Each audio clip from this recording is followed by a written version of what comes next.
Hello there and welcome to EPA Insights. I'm Laura from the Qualification Development team here at Highfield, and today I'm going to talk to you about the Coaching Professional Standard IFATE version 1.0, that's Assessment Plan APO1.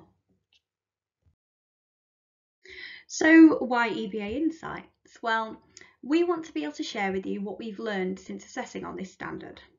Now, this includes an analysis of the grades and looking at any common trends, whilst gaining assessor feedback and customer feedback where we may have had queries in the past.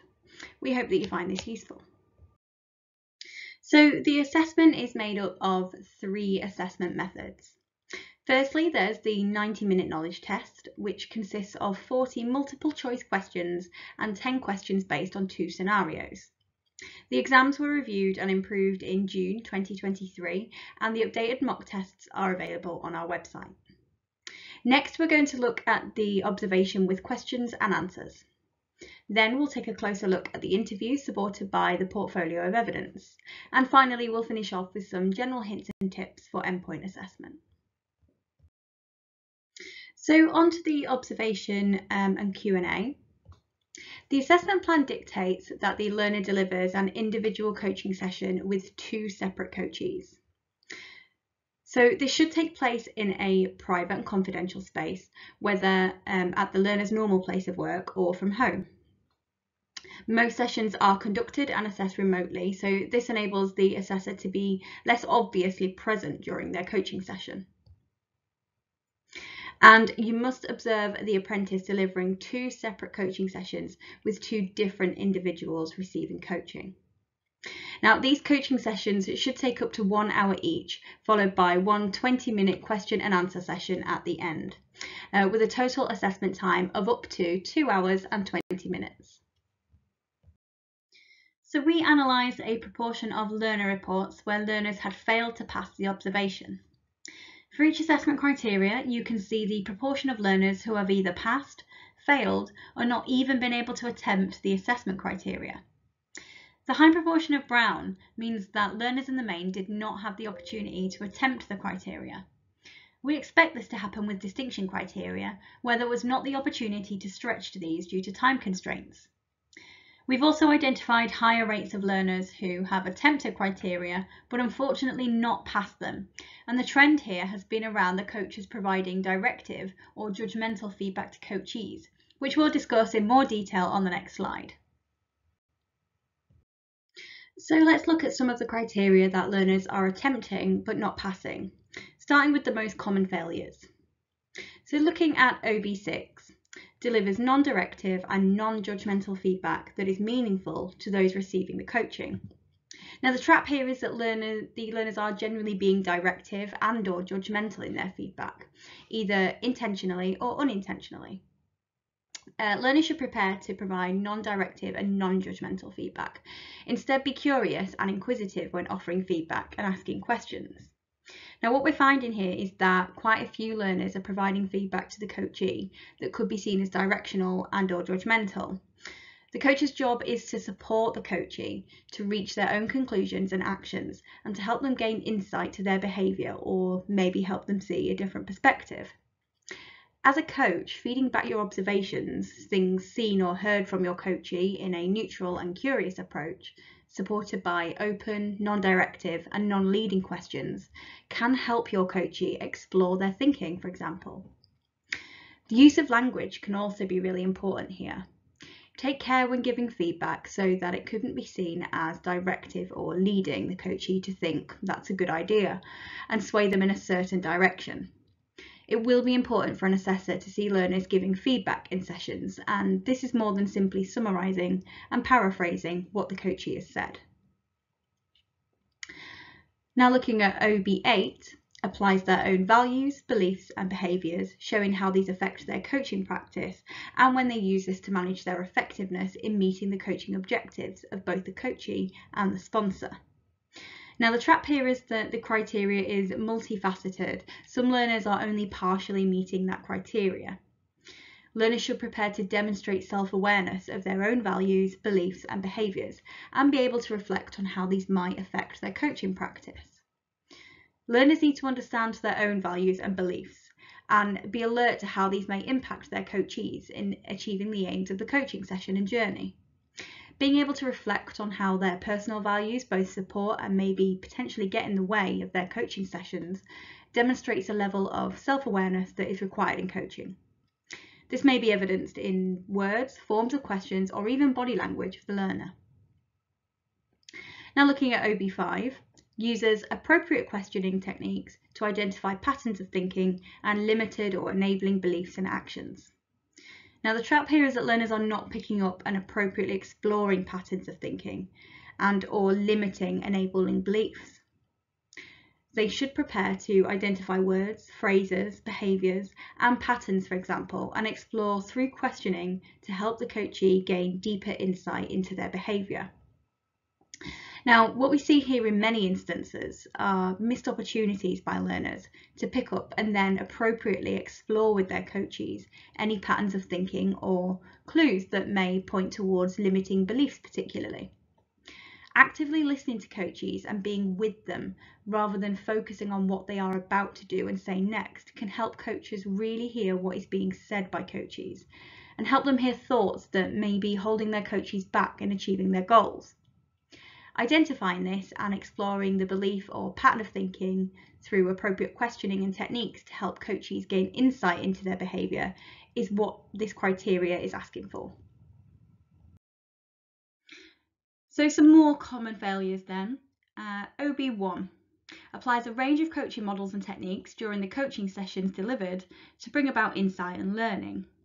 Now the trap here is that learners are not applying a range of coaching models and techniques.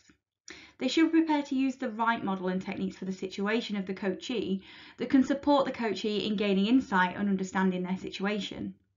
Now, whilst organisations may have a preferred coaching model for use, this criteria is asking the coach to use a range of models appropriately selected to deliver insight and learning for the coachee. Learners may be asked to describe the models and techniques they used and why, alongside being observed in session. OB7 builds rapport or trust with the coachees, responding appropriately to the coachee's personal preference, particularly where they bring a level of relational challenge, including adapting style and methods throughout the coaching sessions while ensuring non-dependence. Now the trap here is that the criteria is multifaceted and not all areas are being covered sufficiently. Learners should prepare to understand all aspects of the criteria and have the ability to flex and adapt to different coachees and at different points of the session. Now, understanding all aspects of this criteria will support learners. The ability to flex and adapt to different coachees and at different points in the session is needed. It is more than establishing an initial rapport with the coachee, whilst this is of course important. This criteria is looking to see a breadth of skill, more than just initial rapport building. Meeting the coachee where they are at any given time, thinking about style and approach of questioning, the use of emotional intelligence in the session, and how and when to offer challenge to ensure that rapport and trust is maintained, but that the coachee is being supported to think and develop skills themselves is key. OB12 uses intuition to deliver feedback in a non-directive and non-judgmental manner that enables new insight into those receiving coaching. Now the trap is that learners are providing directive or judgmental feedback or providing feedback that breaks rapport due to timing. They should prepare to recognise what the coachee is saying and how their words are aligned with their observations and adapt feedback and timing of feedback to recognise this. Now, this is a distinction criteria, and like OB6, we are seeing learners providing judgmental and/or directional feedback to their coachees. Feedback offered should have the intention of offering new learning opportunities for coachees to help them gain additional insight into their behaviour or situation, for example. An additional aspect of this criteria is an understanding of when and how to deliver such feedback to coachees. This will be both observed and potentially asked about in the Q&A session. So moving on to some of the common criteria not being attempted in either the observation or the Q&A. It's OB13. Contrasts the two coaching sessions and analyses how their personal values may have affected the coachee in their achievement of their goals and how they will use this knowledge to improve their delivery of coaching sessions in future. Now the trap here is that learners are not demonstrating a level of self-awareness in regard to personal values in sessions. They should be prepared to think about differences and similarities in the Q&A and how the coach's values may have influenced the session. Now, the Q&A is an opportunity for immediate reflection on the 2 observed coaching sessions. An ability to think of the similarities and differences in the sessions and what may have contributed to this thinking about the learner's own values is needed.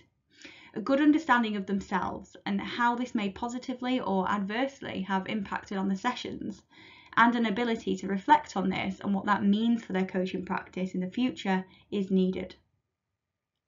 OB11 justifies their own questioning techniques when following up responses with additional prompts and questions to elicit additional insights from the coachee. Now, the trap is that they are not being able to explain the questioning approach that they took in sessions and why. They should prepare to demonstrate how they can adapt their questioning style when appropriate to gain a deeper insight from the coachee and explain in the Q&A the questioning techniques and approaches used and why.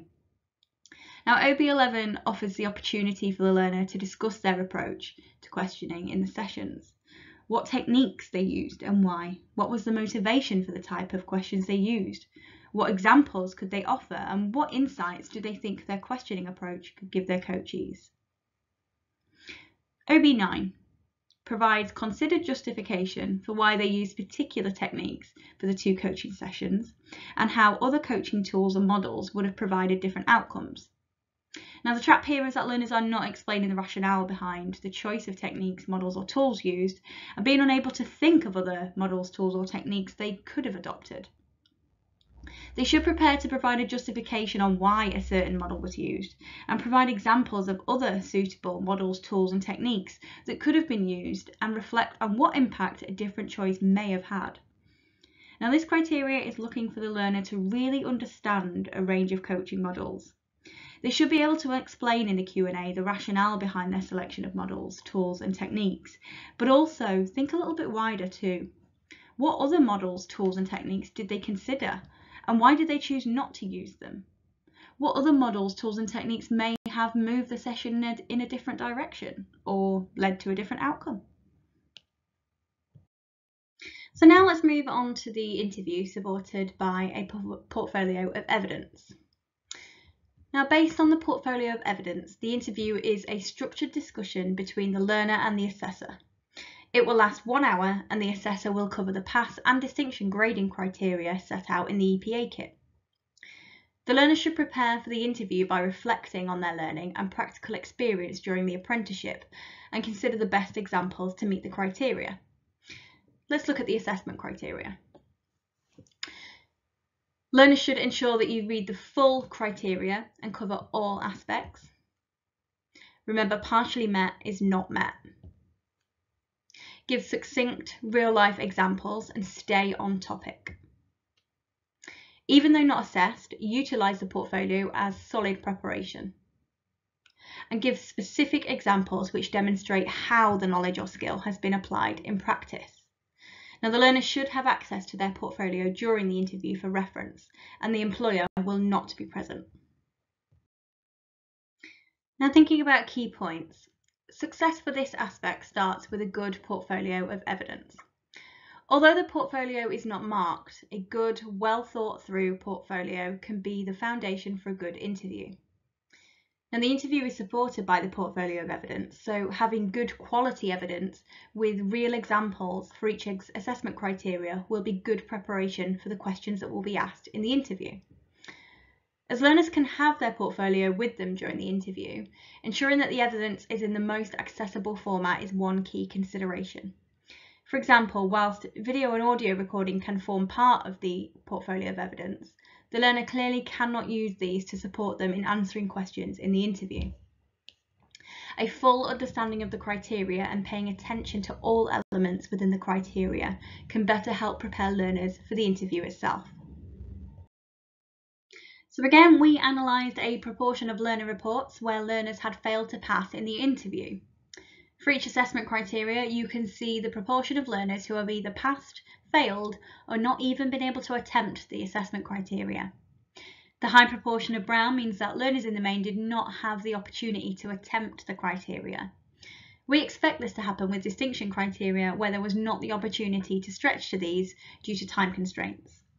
We've identified other criteria where there are higher rates of learners who have attempted the criteria but unfortunately not passed. These seem to be the most common causes of failure with the portfolio interview. So let's take a look at some of those criteria that most commonly aren't passed within the portfolio interview. IN5.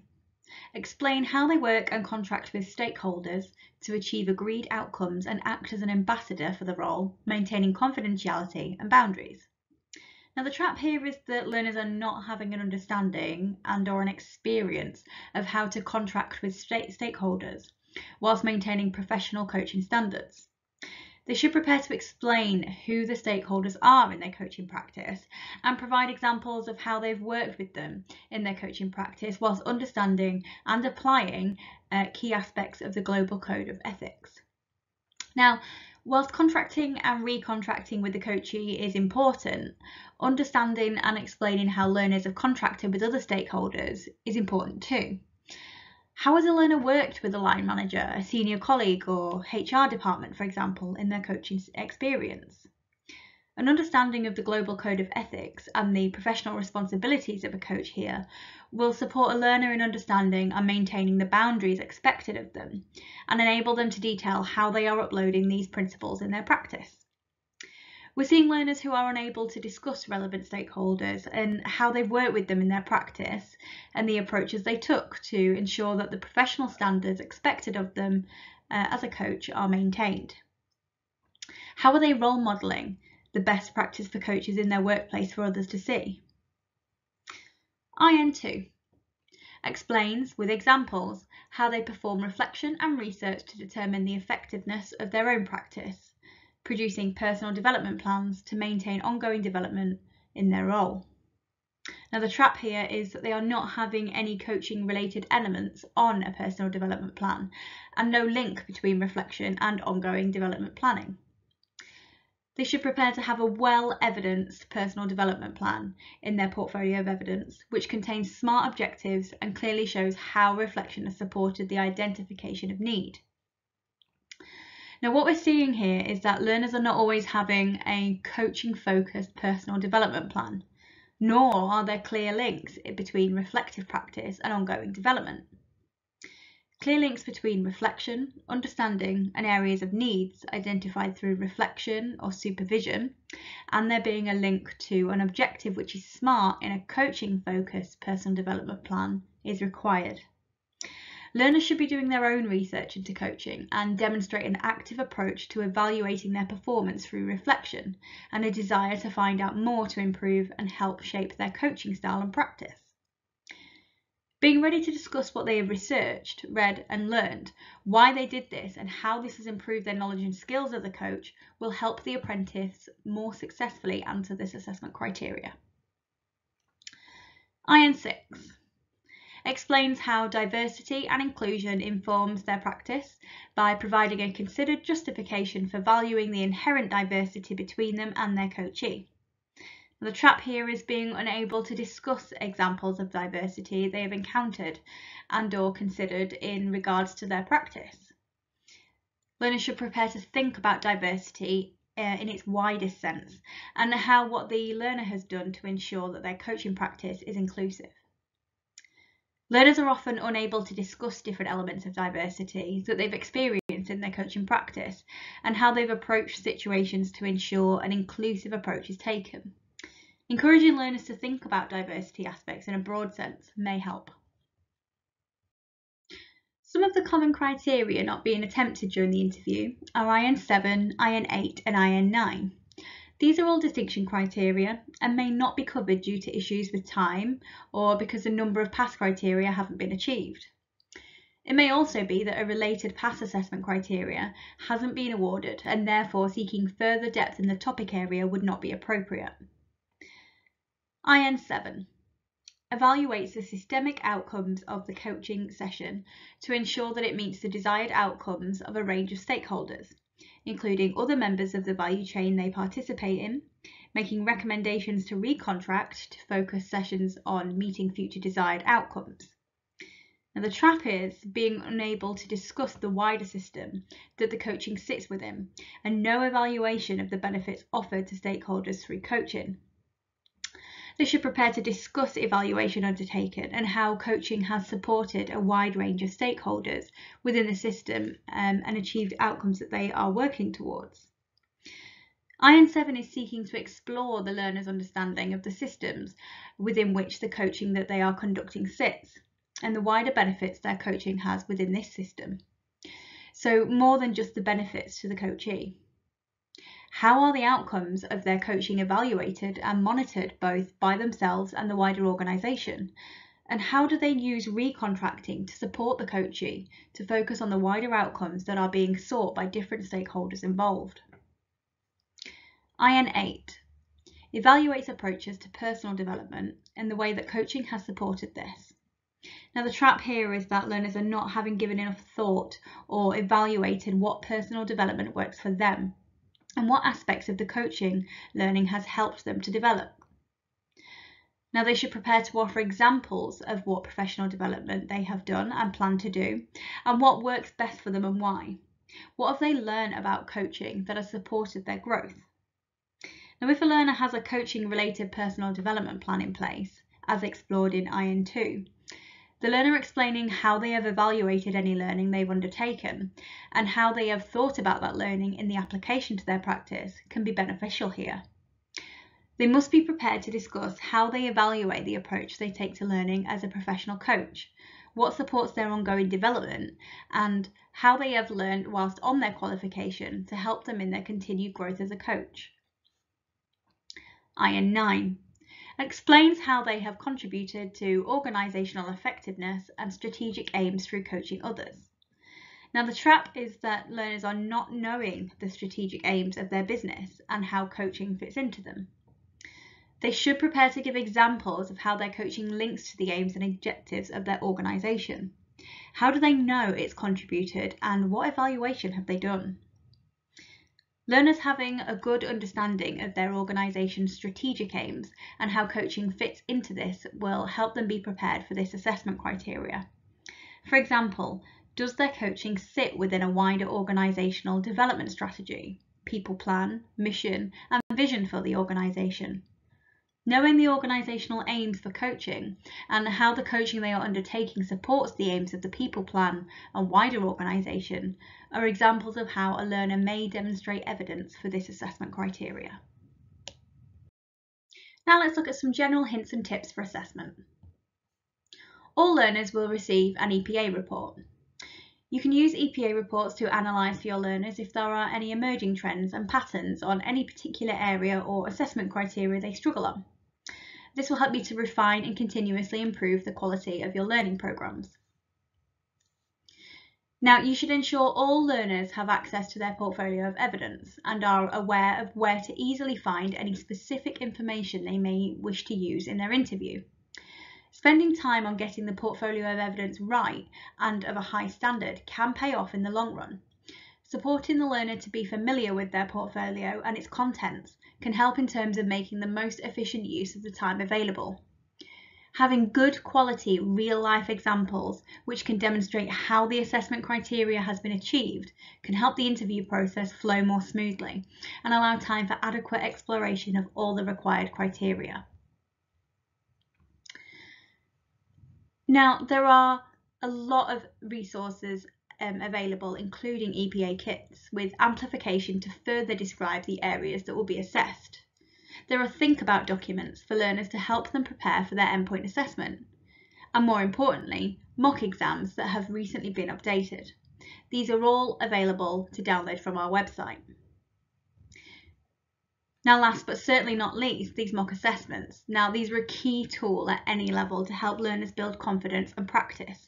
Ideally, carry out a mock Q&A and interview with someone they're not familiar with to help them prepare for the big day. And that's all from me. Thank you for watching.